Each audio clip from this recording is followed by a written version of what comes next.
Hello and welcome to another episode of the BSN podcast. Today is Tuesday, September 6th. Hope everybody's having a good day so far and had a good rest of their day yesterday. It is in fact Tuesday, September 6th here today, the day after Labor Day. As I mentioned, hopefully everybody enjoyed the rest of their Labor Day yesterday. It is now back to the grind, back to reality, back to work, all that type of stuff as football season is now upon us, 2 days away from the start of the 2022-23 NFL season, and man, am I fired up. To say I am excited is an understatement. I am extremely pumped up for this upcoming week, extremely pumped up as a whole for the football season, not even just one, but the football season as a whole, as that is going to be underway in 2 days, 48 hours from now. Well, 8 o'clock tonight, 8 Eastern, will be 48 hours away from kickoff. Rams, Bills, and then Sunday will be the rest of it all. If you're a New York football fan, you got Jets, Ravens, and Giants, Titans. So I'm looking forward to the Jet-Raven game. Obviously, really pumped up. Fantasy football, got to get those lineups ready. Football's upon us. It really is. So it's super exciting. Baseball is also in the midst of it right now as we get closer and closer to October. It's September 6th. Each day, you kind of just, now in September, you kind of just count down the days until October. Once you get there, you get excited. You know, you obviously have a regular season series in October, but after that, it's October baseball, and that's always exciting. A great time. I mean, after Labor Day is when it really gets real, because it's like, all right, 2 days away from the NFL season. We're now, we're creeping up. Each day we get closer and closer to October and October baseball. This is a great time for sports, especially in the New York sports area where you got two football teams that there's optimism around. I think there's a lot more around the Jets. I think the Giants people are optimistic. I think there's definitely maybe a little bit more. I think there's a lot, higher expectations, I guess I should say, for the Jets than there are for the Giants, but it seems like both teams are going down the right path. It looks like they both got their coaches, right? Yankees, Mets, yes. It's not going well right now. Mets losing 2 of 3 against the Nationals, and the Yankees right now, despite winning 2 straight and getting a win yesterday, yes, they still are struggling. It doesn't still look good, and now their lead's back up to 5 games. But still, October baseball comes around, you're going to be hyped up. You're going to be pumped up. If you're a fan, you could be complaining now, and I've complained a lot about this team. Once October's going to come around, you're going to be pumped up for it anyway. So that's all that good stuff right around the corner. So a lot to look forward to, a lot to get to today on the program. Yankees, second game of the 4-game set tonight against Minnesota. Took game 1 yesterday. Judge continues to mash home runs, 54th of the season. Does it again yesterday. He is now just 8 away. Each day he gets a little closer, 8 away from beating Maris's record, 7 away from tying it. So each day he gets a little bit closer. And now 27 games left. He needs 8 home runs. He's on pace for like 64, 65. I think he's going to do it. And just a historic season. I mean, we're witnessing greatness watching Aaron Judge right now. We really are. Mets game got postponed, as I mentioned yesterday on the podcast. It actually happened during the pod. So I started the show saying Mets Pirates today. But that was not the case as the game got postponed. They'll be back in action today. And then tomorrow they'll play a doubleheader to wrap up the 3 games, except, it's supposed to be 3 games in 3 days. It's going to be 3 games in 2 days over the course of the next 2 days, Tuesday and Wednesday, against Pittsburgh before heading out down to Miami to open up a series against the Marlins, which will take place over the weekend. All right, so a lot to get to today on the podcast. With that being said, let's get into the topics. You know the drill. It is Monday. We got 3 more days of this, including today. Today I'm going to get you my NFC South standings predictions. I'm going to do my first place, second place, third place, fourth place, who gets to the playoffs out of the NFC, and I'll get you my predictions out of the NFC South. Tomorrow will be the AFC West, and then Thursday I'll wrap it up with the NFC West, and I'll also get you the power rankings, and I'll also get you ready for Bills-Rams on Thursday. So a lot to look forward to over the next couple days in football, and then Friday is a Football Friday podcast, so really looking forward to that. So NFC South standings projections today. My second topic, we're going to get into a little bit of college football. This weekend was a very exciting weekend of college football. We'll kind of get into it. We'll talk a little about the weekend as a whole. It got finished off yesterday with number 4 Clemson going up against Georgia Tech, who is unranked. And Clemson right now seems to have a little bit of a quarterback controversy right now between DJ Uyunglele. I think I apologize if I botch his name, and Cade Kublank, who right now is the backup 5-star. But a guy who came in yesterday, had a very, very, very good game, and maybe is putting a little bit of pressure on Clemson to, in a way, now you start to question a little bit the quarterback and the controversy. And does DJ Uyunglele need to start, or should it be Cade Blink or Blinick, or however you pronounce that too? Two complicated last names. I apologize if I'm botching them. But those two quarterbacks, DJ struggled yesterday. Cade came in, led a very nice drive. What does Clemson do? And I'm going to give you some numbers, give you some stats of how DJ, can turn back to his old form a little bit, because he's shown some flashes throughout his career. Do they go to Cade? Do they not? And when you look at their schedule, how do they match up against the rest of the ACC and also some other non-conference opponents coming up? So we'll get into that. We'll finish things off as well with the New York sports update. Finish things off. So Yankees today, second game of the 4-game set against the Twins. And Mets tonight, first game of a 3-game set. Should be a second game. First game of a 3-game set. Tomorrow will be a doubleheader to close things out in Pittsburgh. It will be a quick 2 days, 3 games for the Mets after yesterday was rained out due to the rain. And hopefully the Yankee game gets going tonight, because the tarp's on the field. Sweeney Murdy from WFAN actually tweeted something out. The tarp's on the field now. So I don't know if hopefully the game gets played. We'll see how it all plays out. Obviously though, we'll see it all. Hopefully the rain kind of holds up. We still got about 3-4 hours away from game time. So hopefully the Yankee game gets played tonight. Alrighty, so with all that being said, a lot to get to today on the program. It is Tuesday, second day of the week, 1 day closer, 2 days away from the NFL season, 5 days away from the first football Sunday, 5 days away from Jets-Ravens MetLife Stadium home opener, season opener. So we got a lot to get to. With all that being said, this is the BSN podcast, and let's get into it. So, you know the drill. I've been doing it now for a week now. Tuesday was AFC East. Wednesday was NFC East. Thursday was AFC North. Friday was NFC North. Yesterday on Monday, Labor Day, was AFC South. And today is my NFC South predictions. Tomorrow will be AFC West, and it will close things out on Thursday. Again, along with my NFL Power Rankings, I'll also reveal those on Thursday. And I'll also get you ready for Bills-Rams on Thursday with the NFC West projections, standings, and all that good stuff on Thursday. So today, we go to the NFC South. So we finished up the South, did the AFC South yesterday. And again, if you want to watch any of these, they're up on the YouTube page. You'll find them, projected AFC, whatever it is. So today, we head to the NFC South. So last year in the NFC South, the Buccaneers finished in first at 13-4. Saints finished in second at 9-8. Falcons finished in third at 7-10. And the Panthers finished in last at 5-12.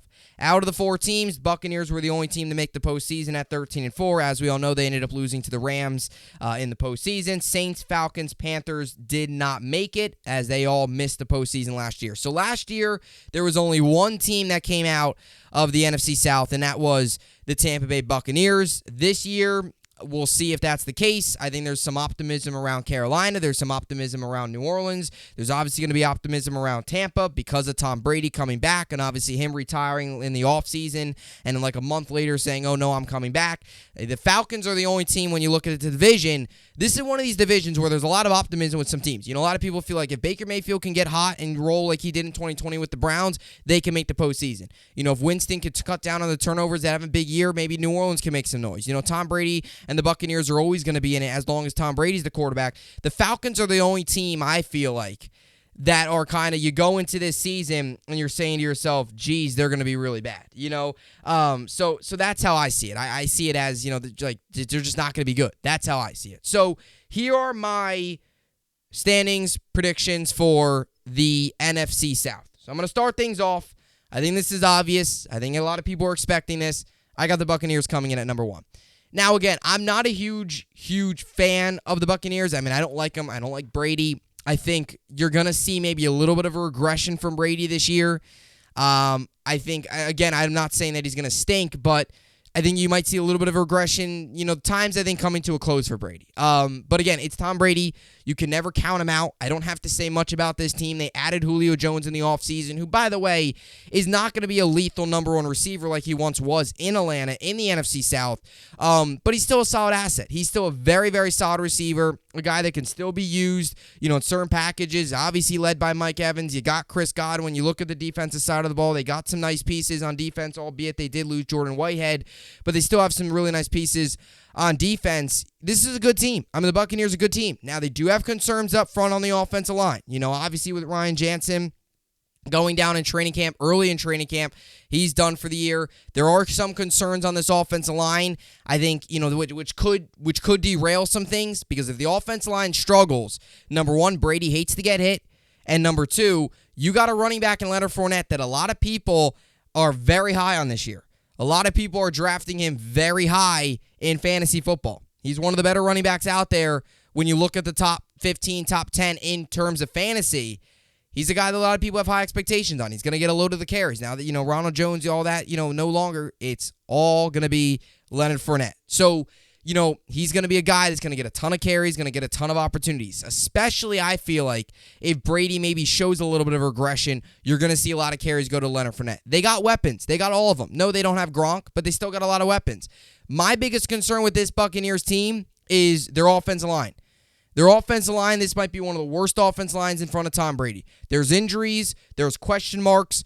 It's a problem. And I think if Brady is getting hit a lot this year and you can't get the run game going, that could be a concern.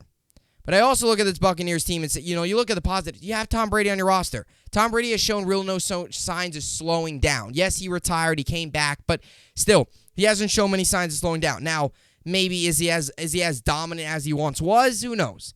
Are the Buccaneers going to go and win the Super Bowl? I personally would not say so, just because I think, the Rams are a very good team. I think, you look at a team like the Vikings are up and coming. I think they maybe have potential to take down Tampa.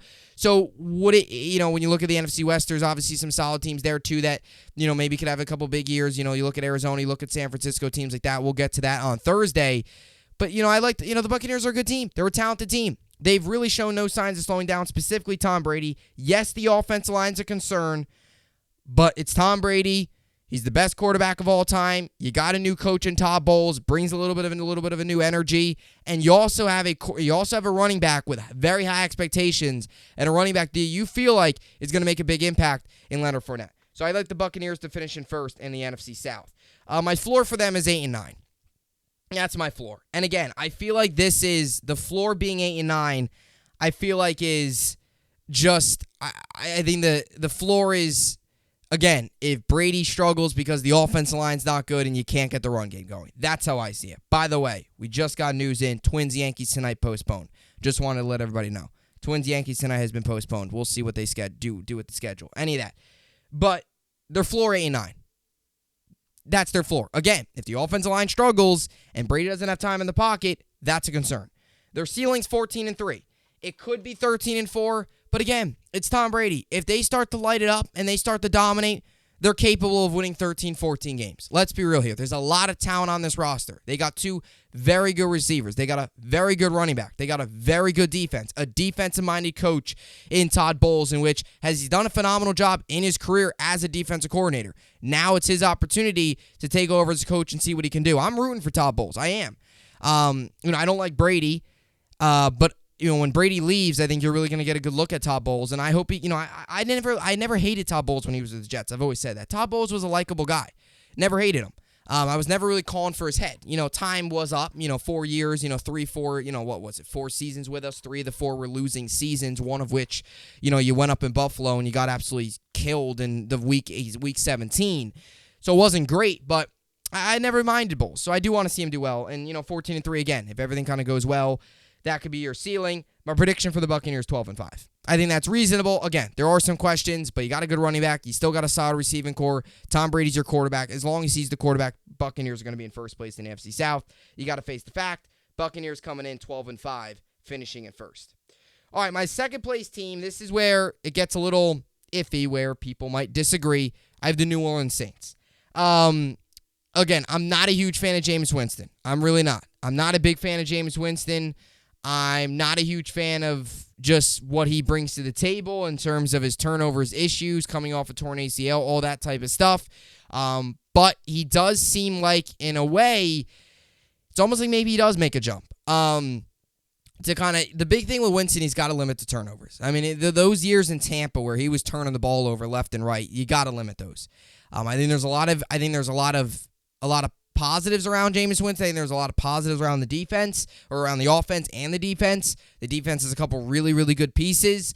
And this is one thing about the Saints I will tell you. The Saints, and I will say this for a very long time now, the Saints have always had an answer since Brady's been in the division. They've been able to beat him the majority of times. I don't know the exact record, but most of the time the Saints have been able to take down the Buccaneers. So no matter who's the quarterback, the defense has found ways to disrupt Brady, and they found ways to beat Tampa. Getting big in-division wins like that are pivotal for a team, especially a team like the Saints where quarterback's a little bit of a question. Again, if this was a Saints team, and I'll tell you that, if this Saints team had, let's just say, I don't know, Kirk Cousins on it.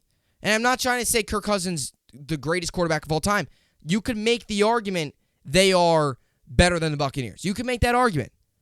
But just because of Winston, there still are some questions. You wonder how he's going to respond. You wonder how he's going to bounce back. You do have Alvin Kamara's not going to face a suspension.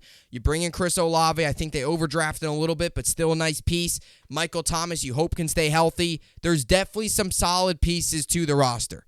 You go to the secondary. Mike Evans always struggles against that Saints secondary, against those Saints defensive backs. The Saints have had the Buccaneers number. They're going to win some games. They're going to be physical. They're going to be tough. Yes, new coach, no Champagne. I get all that. But there's still a lot of talent on this roster. There's still a good mix of young, a good mix of, some little bit of veteran talent. The Saints are just they're a winning organization. They go about their business the right way. They know what they're doing. They're going to win 8-9 games. That's how I see it. So the floor for the Saints I have at 5-12. And this is my floor. Again, a lot of these teams, I don't look at it as a specific floor. I look at it as you either don't get you don't get to see your second-year quarterback make a jump. Like a Jets or the Jaguars. Like a floor for the Jets or the Jaguars, I wouldn't give you a specific record. I would more say it's just if Wilson doesn't make a jump or Trevor Lawrence doesn't make a jump. And the Saints, my floor would be if Winston has the turnover problem, Michael Thomas is hurt, the coach looks lost, in over his head, and you got issues all over the place. So I don't think it's an exact record. I think it's more so quarterback turns the ball over, Michael Thomas can't stay healthy still, all those things. But I do have their floor at 5-12. They're ceiling 10-7. Again, they can get to the 10-11 win mark. Winston showed flashes prior to getting hurt. There's possibility there going 10-7. And in my prediction, 8-9, which I think is very realistic. 8-9, they're not a great team. They're not phenomenal. I still think they need a quarterback. I still don't think Winston's the answer. But an 8-9 win team, I think is very realistic. They got some weapons. I think they overdrafted Olave. This is how I see what they did. I think they overdrafted Olave. I think they missed out on a lot of really good receivers. But Olave is still going to be solid. He's not going to, I don't think, quite live up to the draft type just because being a first-round pick, being what was he picked, like 12th or something? Being that high, I don't know if he'll quite live up to that, but he was more of a late first round, early second round receiver. He's going to be that guy, which is still a solid receiver. And again, a lot of this offense relies on the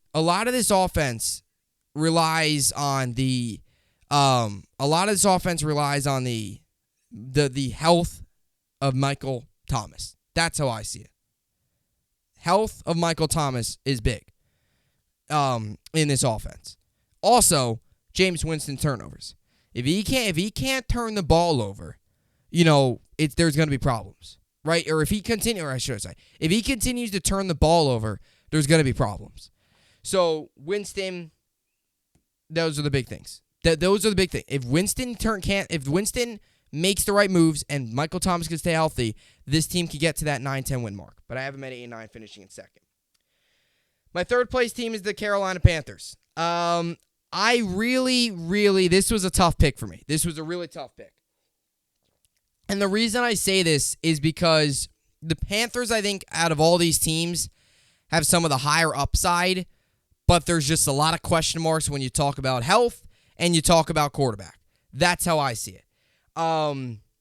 The Panthers, again, you go into the offseason, they go out, trade for Baker Mayfield, bring him in. You know how I felt on that deal. I wasn't a huge fan of it. I didn't think it was a deal where, you should sit here and celebrate it if you're a Carolina Panthers fan.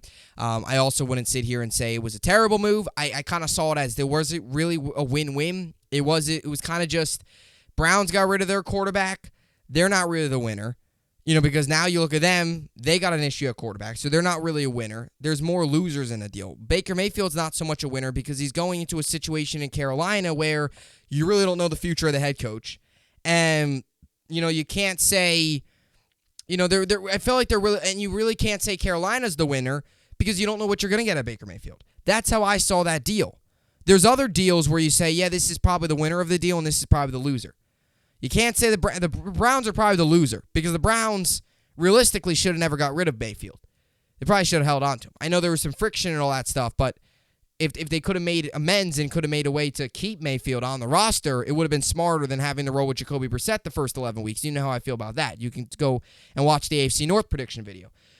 Again, I feel like this Panthers team has a lot of upside. There's still a lot of questions on defense. I think their defensive front is getting a little bit better, through the draft and as they build. There's still a lot of questions on defense, though. You go to the offense, and that's where things get interesting. Because, again, I really like Christian McCaffrey. I like DJ Moore. You'll see what you get out of Robbie Anderson. But those DJ Moore's a very good piece. We'll see what they get out of Robbie Anderson, and you have Christian McCaffrey. The biggest issue is, and this is, again, if they have a lot of high upside, they can get, I think the Panthers' ceiling is higher than the Saints. And I'll tell you why. If Mayfield plays like he does in 2020, McCaffrey stays healthy, those are, now again, I'm not trying to say like everything needs to go right. Those aren't crazy asks. I'm not saying like, it's not like, Mayfield's got to play like Tom Brady. Christian McCaffrey's got to, be like, Walter Payton. I'm not saying that, and DJ Moore's got to have a Cooper Kupp season. Those aren't the asks. The ask is, can Christian McCaffrey stay healthy, and can Baker Mayfield be the player he was just over a year ago? If that's the case, this is a team that can make some noise in the NFC. Now, you do have a question at coach. You don't know what Matt Rule's future is. If they go out and win 5 games this year, I'd assume Matt Rule's out, and then you have questions all over the place. Do you hold on to Baker Mayfield? What do you do with Darnold? All those things. I know Darnold got hurt, and luckily it's not anything major. He should be back this year as a backup player. So the Saints, I think, when you look at this, when you look at the Panthers, they have a higher upside than a lot of these other teams. So the Panthers, I have their floor at 5-12. Again, if Mayfield struggles, Robbie Anderson and him can't get on the same page, McCaffrey's hurt, that's when you get your floor. Again, not an exact record, more so just those things that happen. My ceiling is 11-6. I could see it at 7, and I could see it at a 10-7. I'm going to go with 11-6. And here's my personal opinion. Again, they have a lot of upside. I just don't think it's going to happen. Prediction 6-11. They finish in third. I think Matt Rule gets fired at the end of the year. I think they move on. I don't think Baker has a bad year. I think more so they need a new coach. They need a new voice. Bring in a couple other pieces. Build up the defense a little bit more. Again, they're in a tough division. The Saints are solid in the division. The Buccaneers have Tom Brady. Now the Falcons stink. But outside of that, and their schedule's rough. There's a couple really rough stretches throughout their schedule. And you just wonder if they're talented enough and if they're truly going to have enough pieces if CMC can't stay healthy. So I have them at 6-11, finishing in third. And my last place team, and I'm going to keep this short and sweet, and this is why I'm already at like 23, 24 minutes. I purposely planned this. I don't have to say much about the Falcons. They're really bad. They're really bad. They're embarrassing. They don't have a quarterback. They have Marcus Mariota. I have a feeling that halfway through the season, they're probably going to move to Desmond Ridder. Look, I don't want to act like I'm any professional. I saw a lot of clips. You heard a lot of things coming out of joint practices when the Falcons were in town to play the Jets for the 2 joint practices, and in the preseason game, the Falcons looked terrible. They looked terrible. The Jets were by far the better team. They dominated them. Outside of Kyle Pitts, yeah, you got Drake London. Your quarterback's a mess. Marcus Mariota's not good, and you're relying on a later round pick than Desmond Ridder. What was he, a 4th round pick, I think, 3rd, 4th round pick? Which quarterbacks, I'm not saying he's going to be a bust, but if you want to get a quarterback, a lot of times it's in the 1st round. So you wonder what you're going to get out of a 3rd, 4th round pick like Desmond Ridder. They're not good. Their defense has always been bad. Their defense has been historically bad really the past couple of years. I don't know if it's been historically bad, but it's been awful. It hasn't been good. It wasn't good last year, continues to not be good. Calvin Ridley suspended for the entire season. Your really big weapon. If Calvin Ridley was healthy and you had Kyle Pitts and you look at it that way and you say, all right, maybe you start Desmond Ridder. You go ahead and you say to yourself, all right, maybe this team can make a little bit of noise, but they just don't have enough talent. I look at this team similar to that I look at the Bears. It's not one position. It's just they don't have enough talent. Look at, I understand they have Cordero Patterson, Damian Williams and guys like that, but look at their receiving core. I mean, it's nobody. Other than Drake London, there is nobody. Calvin Ridley suspended for the year. Your tight ends, Kyle Pitts. Those are your weapons on offense. Your running backs, yeah, you have Cordero Patterson. All right. You don't have a quarterback. Your defense is awful. They don't have anybody. They just don't have enough talent. Again, I don't look at this Falcons team as, it's not Arthur Smith. I don't think it's the coach's issue. I look at it like almost like the Bears. There's holes a little bit on the offensive line. There's holes in the receiving core. There's a couple holes on defense. It's just, and I'm not trying to sit here and say every team has to be perfect, but the Falcons, their defense isn't good. They don't have Calvin Ridley, so that means you're going to have to rely on a rookie receiver in Drake London to carry the massive load because there's nobody else in the receiving core you could trust. Your tight end, you got Kyle Pitts, who's going to be super exciting. I'm looking forward to see what he could do. But can Mariota get them the ball? Is Mariota be able to play competent enough to get them involved? You might see a lot of Cordero Patterson. You might. You might see a lot of jet sweeps. You might see a lot of short checkdowns. You might see a lot of Cordero Patterson. This Falcons team is just not good enough. And again, I talk about this division. The division's interesting because on paper it doesn't look good, but the Panthers have a lot of upside. Now there's a lot of questions, but they have potential to be a very solid team. The Saints also have potential to be a very solid team. Buccaneers are the Buccaneers with Tom Brady. Falcons just aren't talented enough. 4-13 as their floor. Ceiling 7-10. Could be 6-11 again. Maybe if Drake London, Kyle Pitts, and Marcus Mariota find a role, let's just say Desmond Ridder maybe comes in week 4 and takes over and, maybe gets, them a couple wins, puts a little spark into it. Maybe they get to the 7 wins. I don't see anything else. And I have them at 4-13. Could be 5-12. I actually have them hitting their floor. I don't think they're a 3-win team because there's a couple games. You look at their schedule and they have 4 games that they should win. So I don't see them as a very, very, very, like a 3-2 win team. But I have them hitting their floor at 4-13 and finishing last. So those are my NFC South standings, and I have the Buccaneers making the playoffs. So one team out of the NFC South. So my updated NFC, I have the Cowboys and Eagles making it. Actually, I'll go in order. Eagles finishing first, Cowboys finishing second in the NFC East. I have the Eagles and Cowboys making it. I have the Packers winning the NFC North, Vikings coming in second. I have the Packers and the Vikings both making it. And in the NFC South, I got the Buccaneers making it, which will set up for 2 teams in the NFC West to make it. So I'll tell you that on Thursday. Tomorrow will be AFC South or AFC West. Tomorrow I'm at 4 playoff teams in the AFC, 5 playoff teams right now in the NFC. So I have 3 AFC West teams coming out of it, and I have 2 NFC West teams making the postseason. So the next 2 days with the AFC West and NFC West should be good. A lot of playoff teams, a lot of really good teams out west. It's the truth. There's a lot of really good teams out west. Both the AFC and the NFC. So that will do it for NFC South. Again, Buccaneers in first at 12-5, Saints in second at 8-9, Panthers in third at 6-11, and the lousy Falcons are going to be one of the worst teams in football at 4-13. And my prediction: Buccaneers make the postseason. And so tomorrow will be AFC West. Thursday we'll finish it off with the NFC West, and then it's football season later Thursday night, and then it's football Friday, and then after that it's football Sunday, and so on and so forth, and the season's upon us, and it's super, super exciting. Really looking forward to it, and I'm ready. All right, so now we go to a little bit of college football. And it was a great weekend of college football. There was a lot of fun games to watch, a lot of exciting games. To give you a few, Florida upsetting Utah was a phenomenal game, 29-26. I mean, LSU, Florida State. Brian Kelly's first game, was just unbelievable. That was a great game.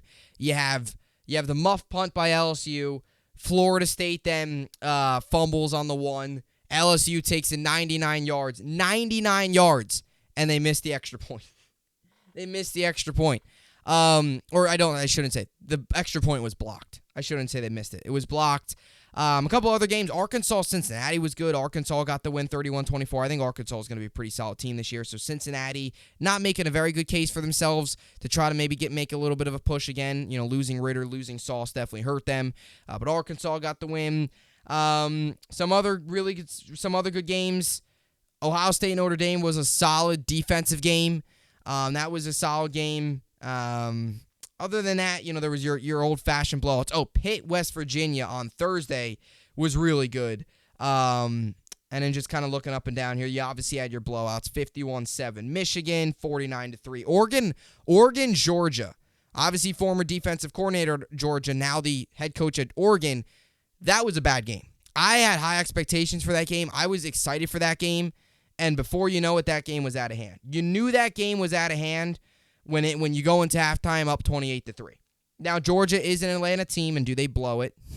Just like the Falcons do. But it was a fun weekend of college football. And I always say this, it only gets better. Because week one sometimes is tough. It always gets better. I'm looking forward to the Alabama-Texas game. I'm looking forward to that game this week. I know on paper it looks really good. It might not be that good, but that's going to be a fun game to watch. Tennessee-Pitt's going to be an interesting game without a doubt. And even the later game, USC-Stanford. Kind of Lincoln Riley's first big task. Obviously another Pac-12 opponent, really an opportunity to face up against them after USC dominated. You have Baylor, BYU this week. So there's a lot of good games coming up. I always say, you get through week one, then it's kind of good. Now, right now, week 2 and 3 are all right because there's a lot of out of division or out of conference stuff. Like Notre Dame will play Marshall. Miami's going to play Southern Miss. The Mario Cristobal got started off to a good start, which I was pretty excited about. So there was a lot of things to look out for. This week, the AP Top 25 got released. At Alabama, that came in first. Georgia came in second. Ohio State's in third. And Michigan jumped from 8th to 4th. They jumped up 4 spots. And I believe that was your biggest mover. Your biggest mover was Utah. They fell from 7 all the way down to 13 after losing to Florida. And Florida went from not being ranked to being 12th. So Florida realistically went up about 13 spots, not being ranked in the top 25 to now being ranked at number 12. You also had a North Carolina State fall after they barely beat Eastern Carolina State. They fell 5. They were at 13. They're now at 18. You saw BYU jump from 25 in the nation. They're now 21 after their win. So you definitely saw some movers. Clemson dropped. And this is what I want to get to. Clemson dropped. Oklahoma, USC jumped up 4. They were at 14. They're now at 10. Miami jumped up 1. Arkansas actually jumped up 3 after their nice win against Cincinnati. Cincinnati is now out of the top 25. So we'll see how it all plays out there. If they can bounce back, I guess their college football playoff again after, another year. Looks like it's not going to happen. But I want to get to Clemson. And they went from number 4 in the nation to now being number 5. So again, it's only week 2. But if the season would end today, you'd have Alabama, Georgia, Ohio State, and Michigan. And again, I know we heard the news over the weekend about the 12-team playoff, which I'm looking forward to. I think we heard as soon as 2024 or 2026, as soon as 2024 or something like that. That needs to happen. Out of all the college teams, it needs to happen. Like a 12-team format right now, Florida would be involved. USC would be involved. Baylor would be involved. Oklahoma would be involved. Texas A&M, who seems like they're on the outside every year, they would be involved.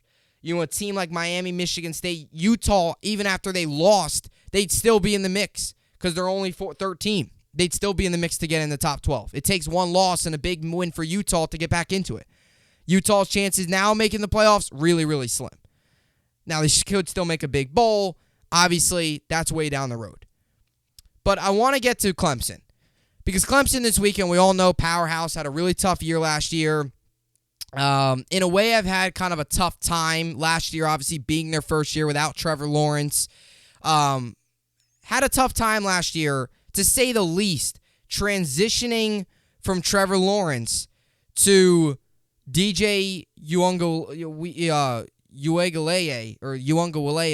Again, Laley, I forget his name. I struggle with his name, I should say. He's a guy that they've struggled moving on from Trevor Lawrence and going to DJ. Now, and I'm going to call him DJ. That's what I'm going to call him.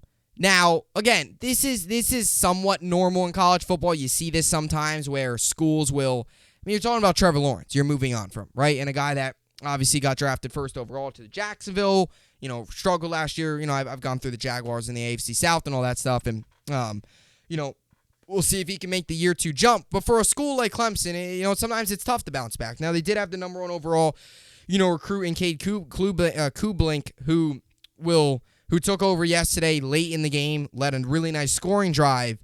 And it's almost like now they really struggled last year.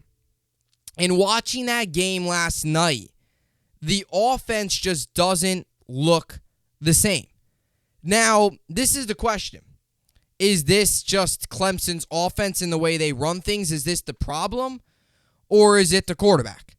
Did Trevor Lawrence just make the offense look lethal? Prior to him, was it Deshaun Watson making the offense look lethal?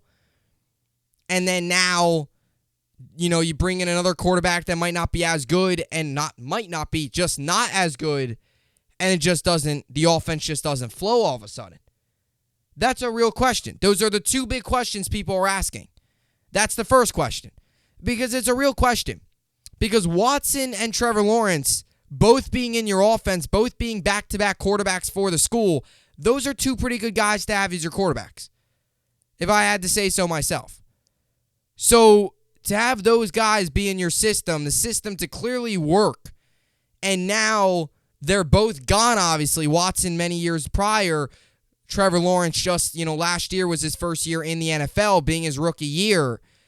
And ever since that, the Clemson offense hasn't looked the same. And a lot of people last season attribute it to DJ's first year, first full season, learning the offense, all that stuff, weapons, all that. Now this year, you're kind of expecting that jump again, and you didn't see it last night. And I understand they put up 41 points. I get all that. But it just wasn't very smooth. There was many opportunities. If this was against Alabama, Alabama would have beat them 41-10. It would have been the opposite. It's against Georgia Tech. They're an unranked team. They're going through kind of a program rebuild. I don't know a ton about them. They're not very good. Their first pass of the game was an interception yesterday. Clemson couldn't take advantage. It took until the second quarter. Clemson, it took until late in the second quarter to get on the board. And thankfully, it was because of a blocked punt that was the reason why it was the big reason why, they had, they scored the touchdown and it was blocked. And then Clemson took over at Georgia Tech's 5-yard line. They were in the red zone. And by the way, that possession got to 4th down, and they finally were able to get in. Will Shipley with a 1-yard run for the score. So even then, on the 5-yard line, it took a 4-down possession to score. It took you 4 plays to get 5 yards. So there was a lot of concerning things sitting there last night as you close out the Labor Day weekend. Watching that Clemson offense against Georgia Tech, who by no means is any elite team, there was definitely some concerns. So the first question you ask yourself, is it the offense? Is it the scheme? And the second question is it just that DJ just has a lack of talent at the quarterback spot and maybe he's not as good as Clemson kind of advertised him to be, not as good as he showed flashes in 2020 when he came into play while Trevor Lawrence was still there? Right? Or is it that? And I want to give you some numbers. Because again, I understand it's one game, but this was something where last year he even struggled a little bit. And last year they were not in the college football playoff. I think they got into the Cheez-It Bowl, which for Clemson standards is absolutely unacceptable. A team that should be in the top 5, top 4 about every year. They've been in the top 5, top 4 for about every year until last season came around. And you look at DJ's numbers last year, they just weren't very good. And even against some of the, lower end teams, like you look at last night's game and it wasn't anything special. And you're playing Georgia Tech. And you look at the other quarterbacks around the league, around college, they were lighting it up. They were dominating. You didn't see that last night around DJ. And you wanted to see that. You wanted to see it. Because if he went out there last night and dominated, threw for 4 touchdowns, you'd be like, all right, this is it. But he still showed some signs, again, against a Georgia Tech team that I understand. They're going to play hard, first game of the season. I get all that. Kickoff game, all that. But it's still reason to be concerned. Because if this Clemson team would play up against this like Michigan, or play up against Bryce Young, or a C.J. Stroud in Ohio State, who I know struggled against Notre Dame to muster up points, but they still got the win. And by the way, Notre Dame got a very good defense led by Marcus Freeman, who I believe is going to make a big impact in Notre Dame. So you look at the other teams in the college football playoff right now, right? Those teams, Clemson or Michigan, Alabama, Ohio State, those and obviously Georgia's defense, a team that last year had 5 guys get drafted in the first round, including Nakobe Dean later on as well. Clemson against Georgia's D, who, by the way, to open up last year, really struggled against. So there's some concerns. And again, you're getting Brian Breezy back. There's a lot of pieces on this Clemson team you really, really like. But again, you go back to the quarterback and you say to yourself, what's the quarterback? Is DJ good enough to play at a high level in the ACC? Is he good enough to beat teams like Notre Dame? They got to go to Notre Dame later this season. In November, they got to go to Notre Dame. And Marcus Freeman in that defense, who really made it hard for Ryan Day and C.J. Stroud and that Ohio State team, albeit, I know Jackson Smith-Njigba struggled a little, or not struggled. He was injured a little bit, and he wasn't able to play much. I get all that. They were missing their top weapon, but still. There were some passes Stroud was missing in tight coverage that you were just like, what is he doing? Notre Dame's got a good team, despite the loss. Their offense is a concern, but their defense is very good. And they're on the road for that. Can you trust DJ on the road in Notre Dame? And I bring up that point. And again, I like Miami a lot. I think Mari Cristobal is a very good player. You know how I am, Miami fan, all that good stuff. They play Miami later this year, second to last game, at home. Tyler Van Dyke has shown a lot of positive things. And I understand all the way at that point, things can change. But Dabo Swinney last night seemed very, very, very committal. He made the commitment saying, look, DJ's our quarterback. He's our guy. Is he, though? Is he good enough? And again, I'm not just taking last night. You look at the numbers last year, they weren't very good.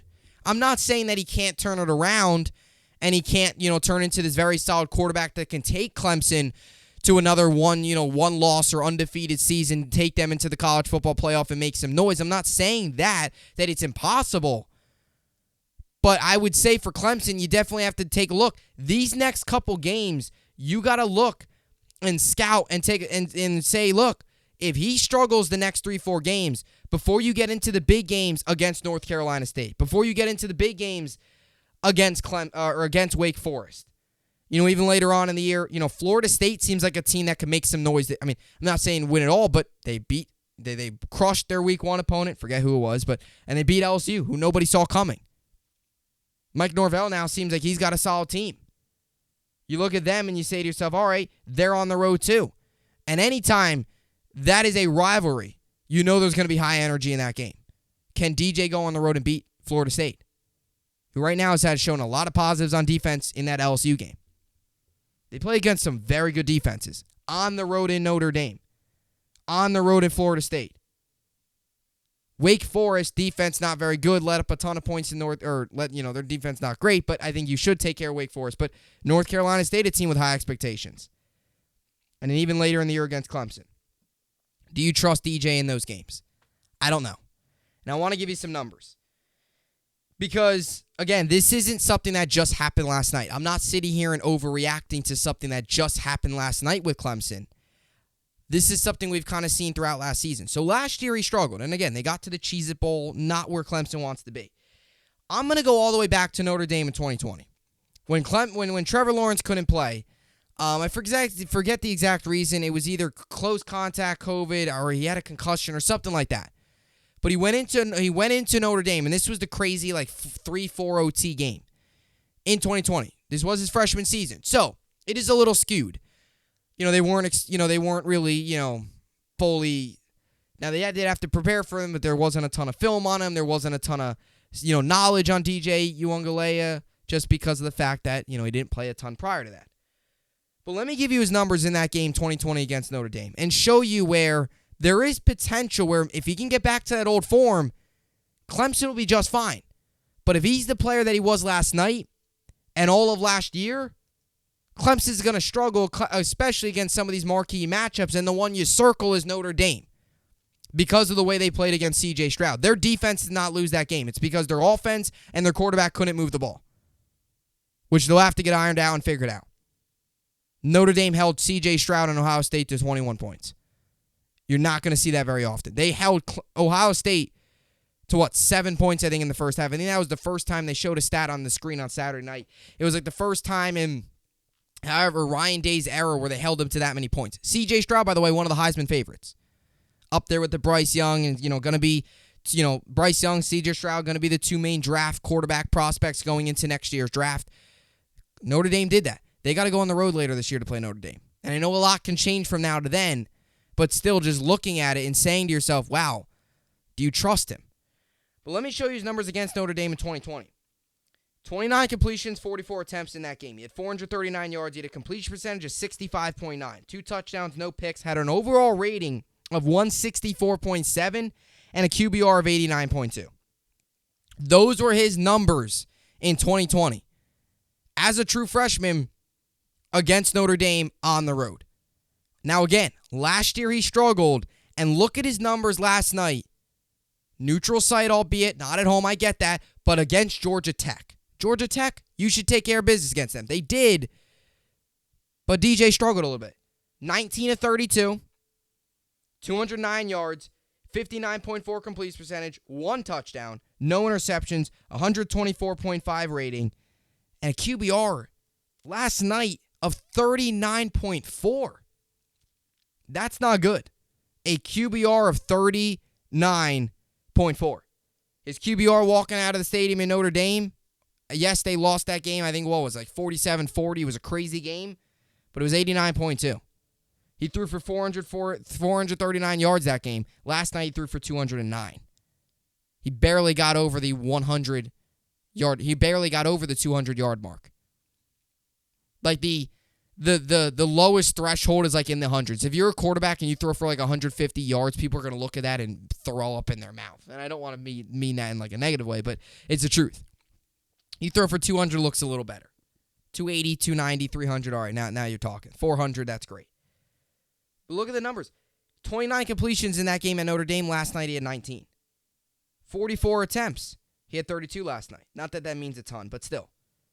Yards, 439. Last night he had 209. That's wild.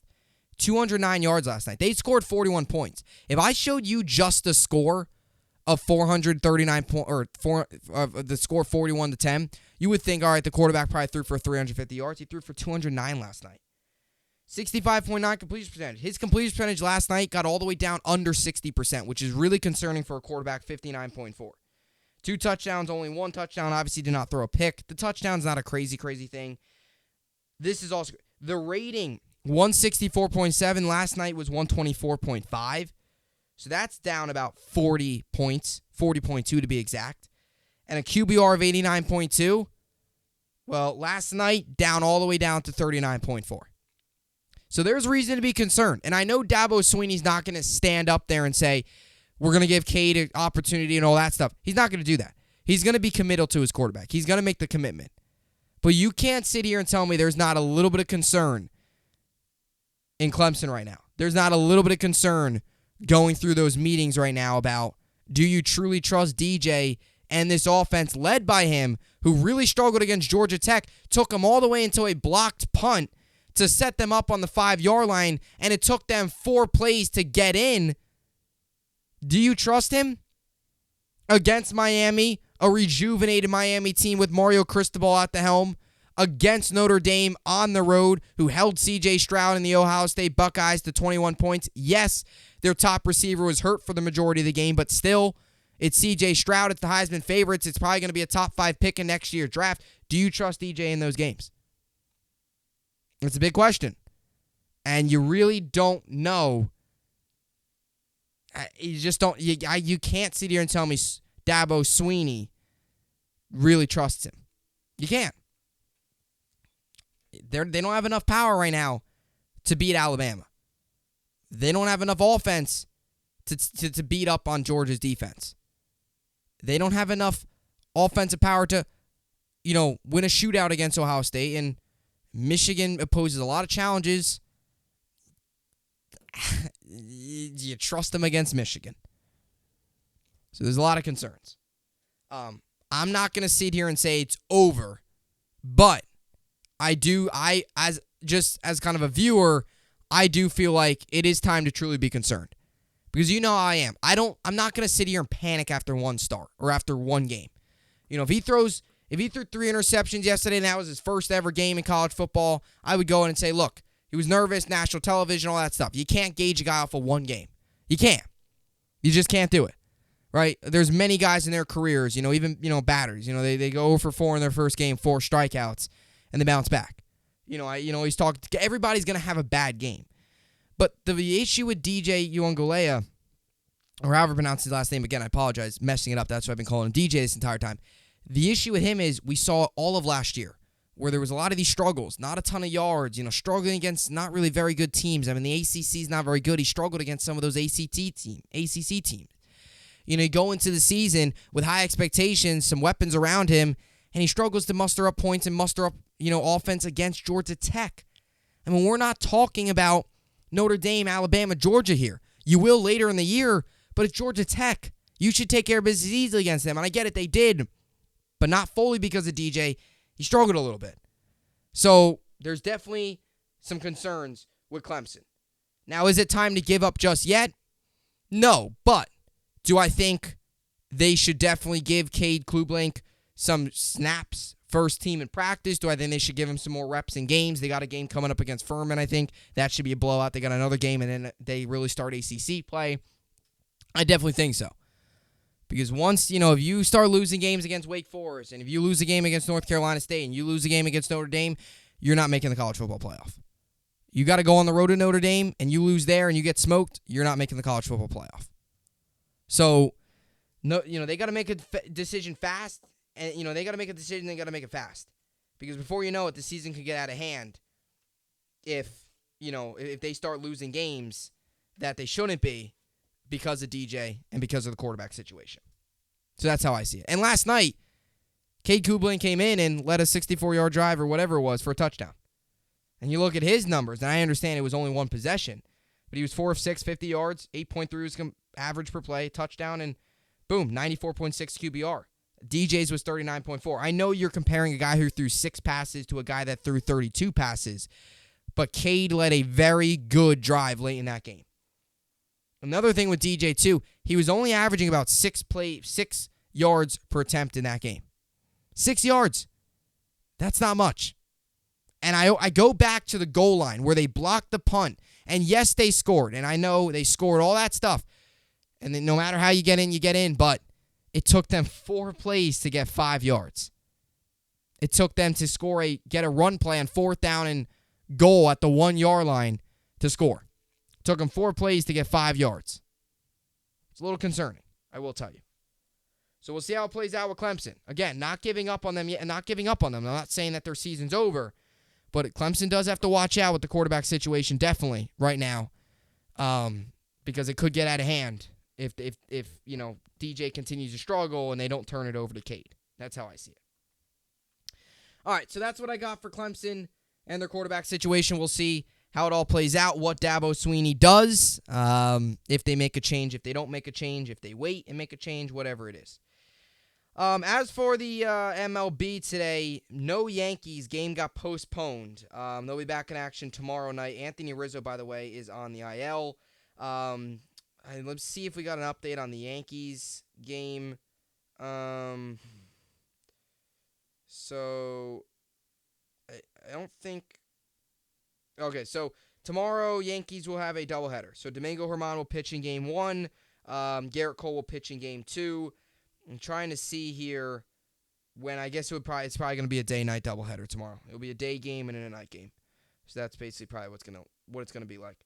As for the rest of the MLB today, you got the Rays, Red Sox, Marlins, Phillies, Orioles, Blue Jays, Reds, Cubs, Nationals, Cardinals, Royals, Guardians, Astros, Rangers, Brewers, Rockies, Tigers, Angels, A's, Braves, Padres, Diamondbacks, Mariners, White Sox, and the Dodgers, Giants. You got the Mets and Pirates tonight. Mets come into tonight's game 85-50. Pirates come into tonight's game 49-84. Mets have Taijuan Walker on the mound. He's 10-3 with a 3.45 ERA. And then Pirates got Mitch Keller on the mound. He's 4-10 with a 4.43 ERA. Over under set at 8.5 tonight, 6:35 Eastern. You find it on SN. I believe it's on SNY. And then as for fantasy baseball, I'm currently winning 86-27 in one of my leagues, and I've got Joe Musgrove and Taijuan Walker on the mound. And in my other league, I'm currently winning 55-47, and I've got Taijuan Walker on the mound in that league. By the way, I got a lot of roster moves to make because a ton of guys are not in, whether it's because of weather or due to whatever you want to call it, weather, whether it's weather, whatever it is, or they're just out of the lineup. So it's definitely gonna have to do some lineup maneuvering here as we. For the lineup. Ton of guys out. Ton of guys games get canceled. So rain's been really pounding the tri-state area. Obviously Pittsburgh, then now the Yankees, and we'll see. So Yankee looks like doubleheader tomorrow. I don't know if the exact times. I'm assuming it's gonna be 1 o'clock, then 7 o'clock. I assume that's what it's gonna be. So we'll see how all that plays out. So anyway, that will do it for the podcast here today. As always, another good podcast in the books. Tomorrow, I will give you my AFC West standings. That will be the toughest division. I'll get working on that here in a little bit and provide that tomorrow. And NFC West will be Thursday. Thursday is football. Friday is football Friday. Sunday's Jets Ravens. Saturday, more college football. So football. And don't sleep. Baseball also is right in the middle of it all. And we inch closer and closer every day to October, which is super, super exciting. So that will do it for the podcast here today. As always, I will see you all back here tomorrow. Hope you enjoyed it, and thanks for watching.